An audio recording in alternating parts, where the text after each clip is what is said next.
Hello student, this is part 14 of chapter number 2nd of 9 science. Today's topic is physical and chemical changes. To understand the difference between a pure substance and a mixture, let us understand the difference between a physical and chemical changes. In the previous chapter, we have learned about a few physical properties of matter. The properties that can be observed and specified like colors, hardness, rigidity, fluidity, density, melting point, boiling point, etc. are the physical properties. The interconversion of states is a physical change because these changes occur without a change in composition and no change in the chemical nature of the substance. Although ice, water and water vapor all looks different, but they are chemically same. Even they are displayed different physical properties, but still they are chemically same. So means we can say the physical properties are like color, hardness, rigidity, fluidity, density, melting point, boiling point. These are the physical properties of a substance. And the physical properties are in which the change occur without a change in composition and no change in chemical nature of the substance, known as physical change. Both water and cooking oil are liquid, but their chemical characteristics are different. आप देखते हैं water और oil दोनों liquid हैं, but उनके characteristics अलग हैं. क्यों? Because they are chemically different. Their chemical characteristics are different. They differ in odor and inflammability. उनके स्मेल में भी वो डिफरेंट होते हैं और उनकी इन्फ्लेमेबिलिटी में भी वो डिफरेंट होते हैं. इन्फ्लेमेबिलिटी means the property to catch fire. We know that oil burn in air. हमको पता है ऑयल क्या होता है, जल जाता है. बट वाटर एक्सटिंग्विश फायर, और पानी क्या करता है, आग बुझा देता है. दोनों की प्रॉपर्टी अलग है. एक आग लगा पा रहा है और एक आग बुझा दे रहा है. Both are liquid. It is this chemical properties of oil that make it different from water. Burning is a chemical change. During this process, one substance reacts with another to undergo a change in chemical composition. Burning भी एक क्या है, chemical change है. Burning is an example of chemical reaction. क्या होता है burning में? During this process one substance react, एक सब्सटेंस रिएक्ट करता है किसी दूसरे सब्सटेंस से और क्या कर देता है, undergo a change in chemical composition. और एक चेंज करते हैं दोनों सब्सटेंस अपने कंपोजिशन में और एक नया कंपाउंड बनता है जिसकी प्रॉपर्टीज़ अलग होती हैं अपने पेरेंटल और रिएक्टेंट से. So chemical change bring change in the chemical properties of matter and we get new substance. A chemical change is also called a chemical reaction. Now during burning of a candle, both physical and chemical change take place. जब candle जलता है तो आपने देखा है जब candle जल रहा है तो कुछ कैंडल वैक्स जलता है और कन्वर्ट हो जाता है एनर्जी में और गैसेस में, कार्बन डाइऑक्साइड जिसमें से मेन गैस है, और कुछ वैक्स मेल्ट हो जाता है और कैंडल के बॉटम तक आ जाता है और वहाँ सॉलिड फॉर्म में कन्वर्ट हो जाता है। वो लिक्विड से सॉलिड फॉर्म में वापस आ गया, पहले सॉलिड था और अब लिक्विड बन गया। और इस केस में फिजिकल चेंज हुआ है, solid candle solid wax liquid wax में कन्वर्ट हो रहा है, तो ये फिजिकल चेंज है। जबकि जो वैक्स जल रहा है उसमें केमिकल चेंज हो रहा है।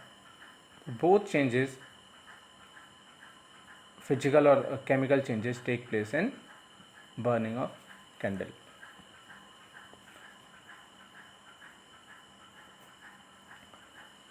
Now the another topic is, what are the types of pure substances?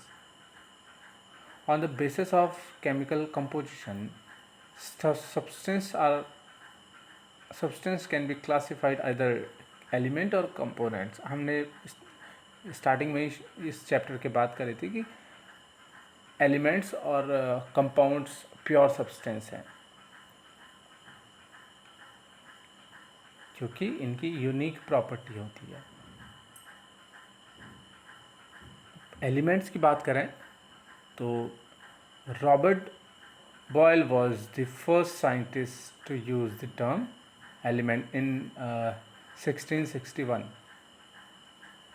Another Laurent Loisel from 1743 to 94, French chemist थे, was the first to stabilize an experimental useful definition of an atom. इनने first useful definition दी थी element के लिए. He defined an element as a basic form of matter that can be broken down into simpler substances by chemical reaction.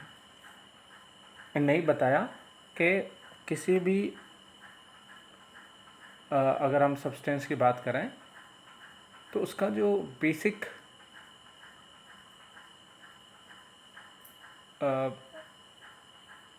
Part है, basic form है matter का, वो element है.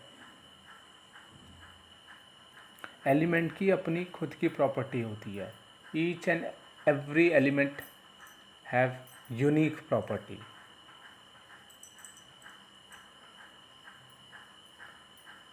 And element as the basic form of matter that cannot be broken down into simpler substances by chemical reactions. Element can be normally divided into metal, non-metal and metalloids. Elements को ही हम तीन parts में study करते हैं, metal, non metal और metalloids में. तो metal और नॉन मेटल के कैरेक्टरिस्टिक्स आपने पढ़े हैं शायद प्रीवियस क्लासेस में. तो जिसमें से हम पढ़ते हैं कि शाइन होता है मेटल में, लस्टर होता है, दे हैव सिल्वरी और grey, golden, yellow colour, and they conduct heat and electricity. ये मीन्स वो हीट और इलेक्ट्रिसिटी को भी कंडक्ट करते हैं. डक्टाइल होते हैं, मीन्स वो बहुत लंबी उनकी वायर्स हम बना सकते हैं. और मेलेबल होते हैं कि हम उसको वेरी थिन शीट्स उनकी बना सकते हैं. और सोनरस होते हैं, उनकी साउंड बहुत दूर तक होती है अगर आप उनको हिट करते हैं मेटल्स को. These are the properties of elements, means matter. Example of metals are gold, silver, copper, iron, sodium, potassium, etc. Mercury is the only metal that is a liquid at room temperature. Room temperature पर mercury ही एक ऐसा element है, ऐसा metal है जो liquid state में होता है. Otherwise all the liquids are in solid state at room temperature. Non metal की बात करें तो they show some properties like they display variety of colors, they are poor conductor of heat and electricity, they are not luster, sonorous and malleable. Example of non-metals are hydrogen, oxygen, iodine, carbon, जिसमें कोल और Coke भी आता है, bromine, chlorine, most of the gases. So some elements have intermediate property between those of metal and non metal. अब इनमें से कुछ elements ऐसे होते हैं जिनमें कुछ प्रॉपर्टीज़ मेटल की होती हैं और कुछ नॉन मेटल की प्रॉपर्टीज़ भी होती हैं. ऐसे एलिमेंट्स को मेटलॉइड्स कहा जाता है, जैसे बोरोन, सिलिकॉन एंड जर्मेनियम. इनमें मेटल और नॉन मेटल दोनों की प्रॉपर्टीज़ होती हैं, इसलिए इनको मेटलॉइड्स बोला जाता है. मेटल भी नहीं बोला जाता है, नॉन मेटल भी नहीं बोला जाता है, मेटलॉइड्स बोला जाता है. ऐसे ही एक प्योर सब्सटेंस और है, वो है कंपाउंड. अब एलिमेंट्स जब मिलते हैं, रिएक्शन करते हैं आपस में, तो एक कंपाउंड बनाता है. Now compounds are also pure. क्यों प्योर होते हैं? ये तो दो एलिमेंट्स को मिक्स करके बने हैं. मिक्सर क्यों नहीं है? ये मिक्सचर इसलिए नहीं है क्योंकि because they have their own property, they have their own unique property. और कंपाउंड्स एलिमेंट्स की प्रॉपर्टी शो नहीं करते हैं. जिन दो एलिमेंट से मिलके बने हों उनकी प्रॉपर्टी शो नहीं करते. जैसे वाटर H2O हाइड्रोजन और ऑक्सीजन से बना है, और H और हाइड्रोजन और ऑक्सीजन दोनों गैसेज हैं, लेकिन वाटर लिक्विड होता है रूम टेम्परेचर पे. और ऑक्सीजन की प्रॉपर्टी है कि वो हेल्प करता है बर्निंग को, लेकिन वाटर की प्रॉपर्टी है कि वो आग बुझाता है. तो प्रॉपर्टीज़ बिल्कुल अलग हो जाती हैं कंपाउंड्स की, इसीलिए ये खुद में एक प्योर अलग सब्सटेंस है compound. A compound is the substance compose of 2 or more elements.